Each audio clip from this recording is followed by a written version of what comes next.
Hi guys, तो कैसे हैं आप सब। सो गाइस, आज इस वीडियो में हम बात करने वाले हैं कि पीएम ट्रिपल एस क्या है, कौन कौन से कैंडिडेट्स पीएम ट्रिपल एस के लिए अप्लाई कर सकते हैं, पीएम ट्रिपल एस में अप्लाई करने की क्या क्या बेनिफिट्स हैं, पीएम ट्रिपल एस में आपको कितना स्कॉलरशिप मिलता है, कब आपको इसके लिए अप्लाई करना होता है, एप्लीकेशन फॉर्म्स जो है कब रिलीज होते हैं, कैसे आपको अप्लाई करना है, टोटल नंबर ऑफ सीट्स जो है वो कितनी है, सारा जो है इस वीडियो में हम डिस्कस करने वाले हैं। बट गाइज, इससे पहले अगर आपने हमारे चैनल को जो है सब्सक्राइब नहीं किया तो चैनल को सब्सक्राइब कर दें और साथ में बेल के आइकन को भी जरूर दबाएं। तो चलिए गाइज शुरू करते हैं। गाइस, सबसे पहले बात आती है कि पीएम ट्रिपल एस स्कीम जो है वो क्या है। Guys, PM triple S scheme जो है एक स्कीम है गवर्नमेंट ऑफ इंडिया द्वारा, जो है इसको 2010 में जो है लॉन्च किया गया था। इसका जो एम था वो था to encourage the youth of J&K and Ladakh to pursue higher education studies outside the UTs of Jammu and Kashmir and Ladakh। इनका एम ये था कि बच्चों को जो है अपॉर्चुनिटी मिले जम्मू कश्मीर से बाहर, जम्मू कश्मीर और लद्दाख से बाहर हायर स्टडीज़ में एडमिशन लेने के लिए उनको अपॉर्चुनिटी मिले और पढ़ाई करने का वो जो है मौका मिले।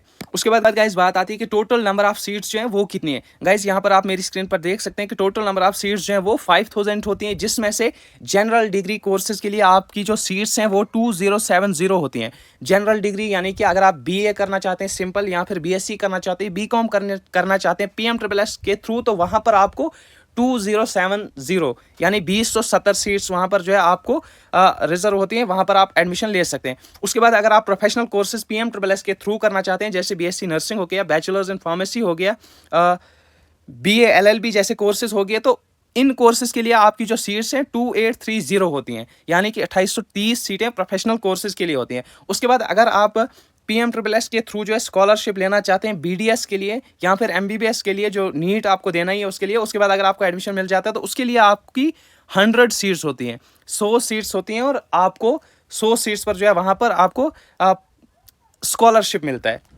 उसके बाद गाइस बात आती है कि पीएम ट्रिपल एस के थ्रू आपको जो है स्कॉलरशिप कितना मिलता है। गाइस, पर ईयर हर एक स्टूडेंट को जो है वहां पर आपको 1 लाख रुपीज जो है एज स्कॉलरशिप मिलता है। गाइस, उसके बाद बात आती है कि एकेडमिक फी, अगर आप जनरल डिग्री में जो है वहां पर एडमिशन लेते हैं तो आपको पर ईयर 30,000 मिलता है। अगर आप प्रोफेशनल कोर्सेज करते हैं, जैसे बीएससी नर्सिंग हो गया, बैचलर्स फार्मेसी हो गया, अदर जो कोर्सेज हैं ये वाले, अगर आप ये वाले कोर्सेज में एडमिशन लेते हैं तो आपको पर ईयर 1.25 लाख रुपीज जो है गवर्नमेंट देती है एज अ स्कॉलरशिप। उसके बाद गाइज, अगर आप मेडिकल कोर्सेज जैसे बीडीएस हो गया, एमबीबीएस हो गया, तो इन कोर्सेज के लिए आपको पर ईयर जो स्कॉलरशिप मिलता है वो 3 लाख रुपीज मिलता है, यानी 3 लाख मिलता है।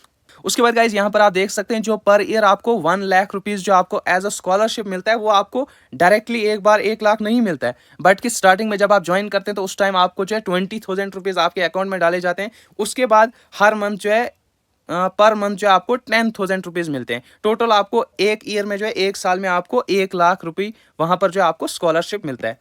उसके बाद गाइस बात आती है कि एलिजिबिलिटी क्राइटेरिया क्या है, यानी कि कौन कौन से कैंडिडेट्स जो है इसके लिए एलिजिबल है, कौन कौन से कैंडिडेट्स इस स्कॉलरशिप का फायदा जो है उठा सकते हैं। सबसे पहली जो कंडीशन है आपकी, वो आप डोमिसाइल आप जम्मू कश्मीर होने चाहिए, आप जम्मू कश्मीर के डोमिसाइल होने चाहिए। उसके बाद आप 12th पास होने चाहिए, 12th पास होने चाहिए, साथ में आपने जो 12th पास किया वो जम्मू कश्मीर में ही किया होना चाहिए, जम्मू कश्मीर से 12th पास किया होना चाहिए, साथ में जेके बोस या सीबीएसई बोर्ड से ही आपने 12th किया होना चाहिए, तब आप एलिजिबल हैं।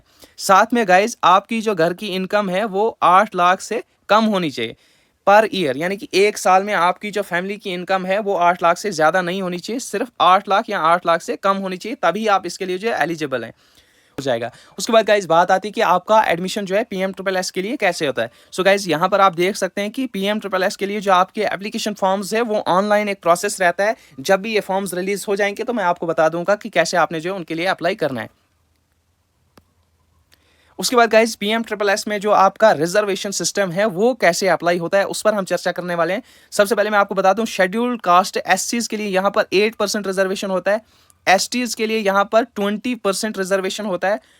साथ में एससी बीसी जो कैटेगरी है, एससी बीसी जिसमें आपका ओबीसीज भी आ जाते हैं, आरबीए भी आपका उसमें आ जाता है, और actual line of control ALC भी उसमें आ जाता है। सो आरबीए के लिए यहाँ पर आप देख सकते हैं 10% रिजर्वेशन है, एएलसी और आईबी के लिए 4% रिजर्वेशन, और ओबीसी के लिए यहाँ पर आप देख सकते हैं 8% रिजर्वेशन होती है, और ईडब्ल्यूएस कैटेगरी के लिए यहाँ आप देख सकते हैं फिर से 10% रिजर्वेशन यहाँ पीएम ट्रिपल एस स्कॉलरशिप में आपको जो है मिलता है। साथ में अगर आप पीडब्ल्यूडी कैटेगरी से, पर्सन विद डिसेबिलिटी यानी कि फिजिकली चैलेंज अगर हैं, तो आपको यहाँ पर एक अलग से हॉरिजॉन्टल रिजर्वेशन मिलता है, जो आप देख सकते हैं 4%, 3%, 1% अलग अलग कैटेगरीज के लिए।